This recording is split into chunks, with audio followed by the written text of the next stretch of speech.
Paulo vai falar, pastor Luiz, de um assunto complexo, porque ele fala contra a imoralidade sexual.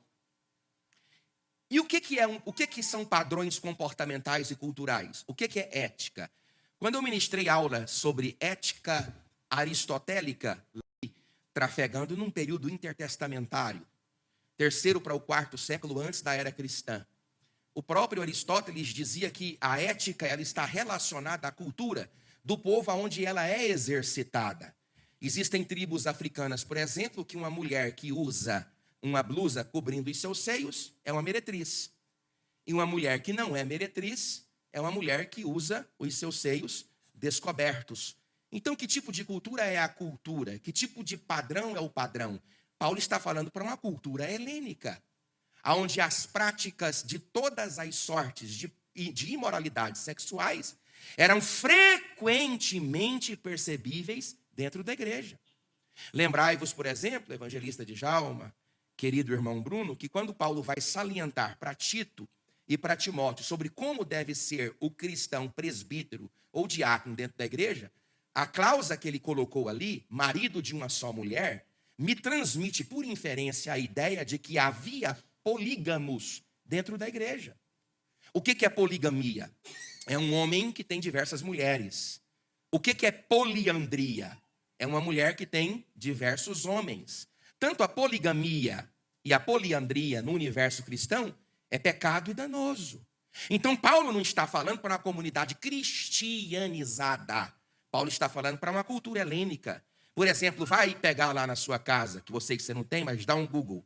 Leia a obra de Platão, O Banquete. Leia a obra de Ovídio, As Metamorfosas. Lê Os Bacantes, que é uma obra de Eurípides. Lê para você ver uma obra de Aristóteles, que é esse Bacan, de Baco, que é o culto ao deus Baco, vinho e prostituição. Lê para você ver, por exemplo, a obra Daphnis e Chloe de Longo, que são obras que trabalham, que trafegam nessa questão da diversidade sexual.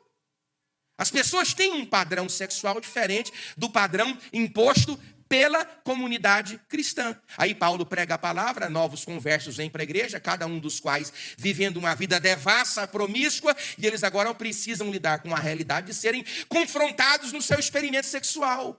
Não é fácil. Então, 3 coisas eu observo aqui. Primeiro, não havia uma frente de opinião contra a imoralidade.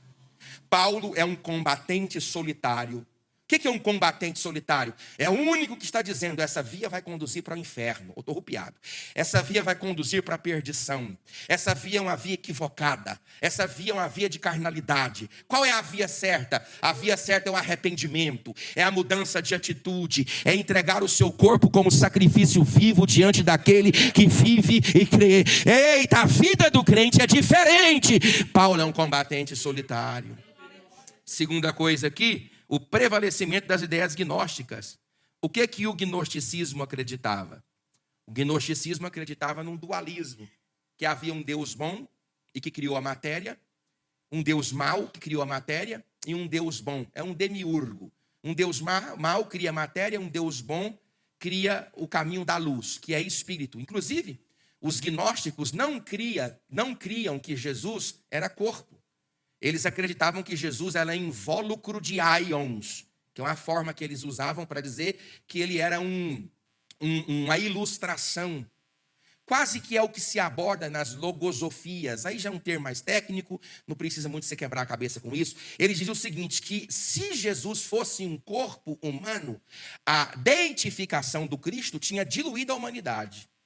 Aí os irmãos que defenderam a ideia oposta, que é a ideia da ortodoxia bíblica, Atanásios, Basílio, Gregório de Nissa, Gregório de Nazianzo, diz o seguinte, não, se ele não me assumiu como homem, ele não me redimiu como homem. Mas os gnósticos estavam ensinando que a matéria é má. E você pode fazer o que quiser para a matéria e pode provocar na sua matéria, que já é má, todo tipo de prazer que já é mau. Então não tem problema. O que se deve preservar é a alma. Então Paulo estava combatendo sozinho esse pensamento, que era um pensamento gnóstico. Em terceiro lugar, a prostituição era vinculada à religião.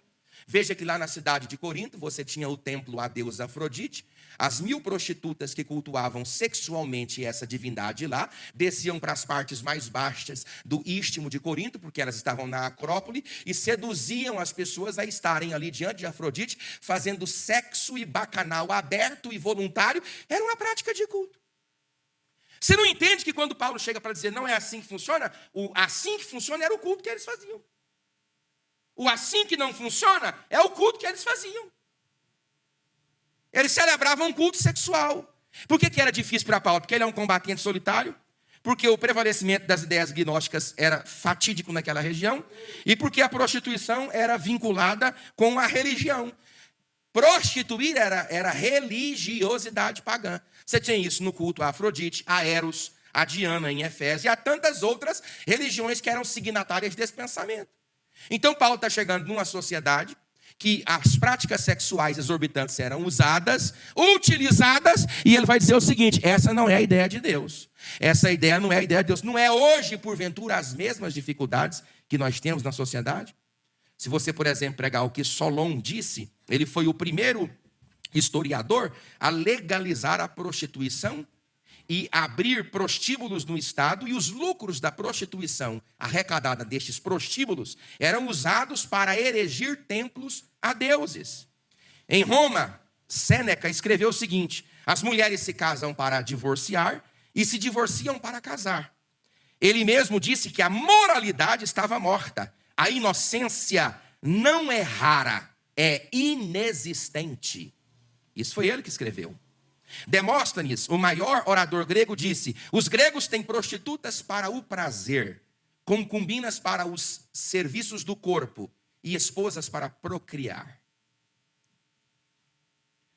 Calígula vivia num romance infundado com a sua própria irmã Drusila, e Nero não perdoou nem Agripina, que era sua mãe, que com ela tinha relações sexuais ilícitas. Paulo está aqui no meio desse povo, falando que o sexo fora do casamento é pecado. Agora, como que põe na cabeça de gente que é culturado nessa esfera que o sexo ele precisa ser cativo a relações sólidas e matrimoniais? Como que ele põe como que ele inculca? Essas obras que eu acabei de citar aqui para vocês são obras, Evangelista de Djalma, que já eram apregoadas ali 350 anos antes de Paulo colocar os seus pés lá.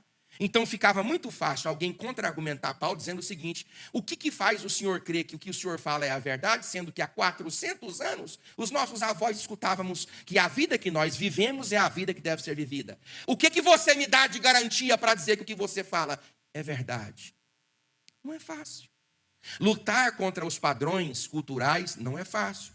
Veja para você ver o que as igrejas estão fazendo: miscigenando. O que é miscigenação? Miscigenação é uma mistura. Nós estamos misturando as práticas dos nossos cultos com elementos mundanos para poder cativar o mundo pela influência. Não a influência de propor um caminho diferente, mas porque o mundo causa em nós a influência suficiente para me fazer desejar ser como ele.